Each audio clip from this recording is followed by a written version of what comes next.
Hello friends, welcome to our channel tutorial help course for English.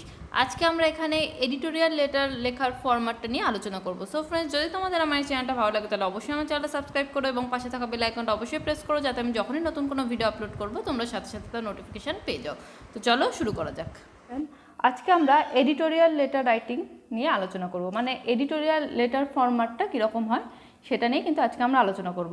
কোনো letter writing যদি দেয়, মানে editorial হোক বা যাই হোক, তার ফরম্যাটটা যদি জানা থাকে তাহলে সেক্ষেত্রে কিন্তু ফরম্যাটটা ঠিকঠাকভাবে লিখলেও কিন্তু কিছুটা নাম্বার উঠে আসে। অনেক ক্ষেত্রেই দেখা যায় যে কোশ্চেন একদম আনকমন এসে গেছে, পরীক্ষায় হয়তো বাচ্চারা কিছু লিখতে পারে না, কিন্তু এই ফরম্যাটটা যদি তারা ঠিকঠাকভাবে লেখে তাহলে তাদের ক্ষেত্রে কিন্তু অনেকটাই ব্যাপারটা ইজি হয়। তো চলো শুরু করা যাক তাহলে। তো লেটার রাইটিং কিন্তু দু ধরনের হয়। একটা হচ্ছে মানে নিজের কোনো রিলেটিভকে পাঠানো, মানে যেটাকে বলে ইনফর্মাল, সেটা একটা, আর একটা হচ্ছে ফর্মাল। তো এই এডিটোরিয়াল লেটারটা কিন্তু একটা ফর্মাল বলতে কোনো অফিসিয়াল কোনো কাজে যে ধরনের লেটার রাইটিংগুলো হয়, মানে অফিসিয়াল হোক, কোনো অ্যাপ্লিকেশন হোক, এডিটোরিয়াল হোক, এই ধরনের কিন্তু এই লেটারগুলোকে বলা হয় কিন্তু ফর্মাল লেটার। তো দেখি আমরা এডিটোরিয়াল লেটার ফরম্যাটটা কীরকম হয়। এক্ষেত্রে টু দ্য এডিটর এটা লিখতে হবে, তারপরে কোন পেপারের এডিটর এটা সেটা লিখতে হবে, মেনশন করতে হবে। দ্য টাইমস অফ ইন্ডিয়া, তোমরা এটা যা খুশি সেটাও দিতে পারো, দ্য স্টেটসম্যানও দিতে পারো, দ্য টেলিগ্রাফও দিতে পারো, সেটা তোমাদের যা খুশি, কিন্তু যাই দাও কেন তার ঠিকানাটা কিন্তু, মানে পিনকোডটা, সেটা কিন্তু ওই পেপারের যে ঠিকানা তার যে পিনকোডটা সেটাই দিতে হবে।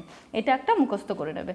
আচ্ছা, যে ব্যাপারে এই এডিটোরিয়াল লেটারগুলো কীরকম ক্ষেত্রে হয়, কোনো কিছুর এগেনস্টে যখন আমরা কিছু কথা বলি, যেমন অনেক ক্ষেত্রে দেখা যায় যে রাস্তার খুব মানে খারাপ অবস্থা, ব্যাড কন্ডিশন থাকে, বা হসপিটালের খুব খারাপ অবস্থা, বা কোনো জিনিসপত্রের দাম অনেক বেড়ে যাচ্ছে, মানে যে কোনো জিনিসের খারাপ জিনিসগুলো যখন থাকে, তো সেক্ষেত্রে কিন্তু বেশিরভাগ ক্ষেত্রে এডিটোরিয়াল লেটার হয়। কিন্তু অনেক ক্ষেত্রে দেখা যায় যে কোনো কিছুর জন্য এডিটোরিয়াল, মানে কোনো হসপিটাল তৈরি করা, বা কোনো হয়তো গোটা গ্রামে কোনো হসপিটাল নেই, সেখানে একটা হসপিটাল তৈরি করা, কোনো স্কুল তৈরি করা, এগুলোর ক্ষেত্রেও এডিটোরিয়াল লেটার হয়, সেটা পড়ে বুঝতে হবে।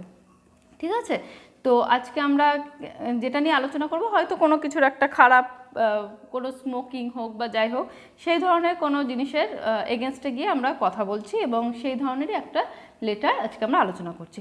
সাবজেক্ট যেটাই হোক না কেন, এটা দেখবে তোমাদের কোশ্চেনে আছে, কোশ্চেনের কিছুটা অংশ এখানে তুলতে হবে, মানে যেটা সম্পর্কে বলেছে সাবজেক্ট কিন্তু সেই লাইনটা তুলতে হবে। আচ্ছা, তারপরে কি লিখতে হবে, স্যার এই যেগুলো আমি লিখে দিয়েছি এইগুলো কিন্তু একদম একই হবে, আর এই যে যেখানে এরকম লাইন দেওয়া আছে এগুলো যেটার এগেনস্টে বা যেটার ফরে তোমরা লিখবে সেইগুলো কিছুটা সংক্ষেপে 5-6 লাইন মতো লিখতে হবে। ঠিক আছে, তো দেখি, sir I will be highly oblige if you kindly publish this letter in your esteem daily, মানে এটা এডিটরকে লিখছে যে স্যার আমি খুবই বাধিত হব যদি আমার এই লেটারটা আপনি আপনার এস্টিম ডেলি, মানে হচ্ছে যেটা বহুল প্রচলিত, যেটা দৈনিক সংবাদপত্র, সেখানে ছাপানো হয়। I would like to raise my voice, আমি কিসের হয়ে বলতে যাচ্ছি এখানে, যেটার সাবজেক্ট হবে সেটা কিন্তু এখানে বসবে। তারপরে সেটা নিয়ে 3-4 লাইন লেখা হলো। তারপরে কী হবে, আজকে আমি ফরম্যাটটা নিয়ে আলোচনা করছি, এর পরের দিন কিন্তু আমি কয়েকটা এডিটোরিয়াল লেটার কিন্তু করাবো এরপরে।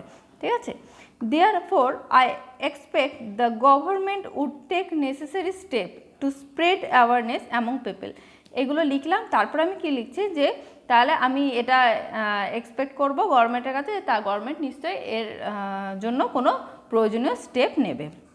তার নিচে কি লিখতে হবে, এখানে থ্যাঙ্কিং ইউ। থ্যাঙ্কিং ইউটা হবে তোমার বাঁ দিকে, ডান দিকে হবে একটু নিচের দিকে ইয়োর্স ফেথফুলি, তোমার নামটা। ঠিক আছে, তোমার যাই নাম হোক না কেন, এই ইয়োর্স ফেথফুলি লিখে তার নিচে নামটা, আবার তোমার বাঁ দিকে আসবে, বাঁ দিকে এসে থ্যাঙ্কিং ইউর বেশ কিছুটা নিচে তোমার বাড়ির ঠিকানাটা লিখবে এবং তারপরে ডেটটা বসাবে। ঠিক আছে, এইটাই হলো এডিটোরিয়াল লেটার ফরম্যাট। এই ফরম্যাটটা মোটামুটি ভালো মতো মুখস্থ করে নেবে, তাহলে কিন্তু তোমাদের যে কোনো ক্ষেত্রে কোনো সমস্যা হবে না। এডিটোরিয়াল লেটার লিখতে কিন্তু কোনো সমস্যা হবে না, এই ফরম্যাটটা অন্তত ভালো মতো মুখস্থ করে নেবে। ভিডিওটা ভালো লাগলে অবশ্যই লাইক, কমেন্ট এবং শেয়ার করো। Thank you for watching this video.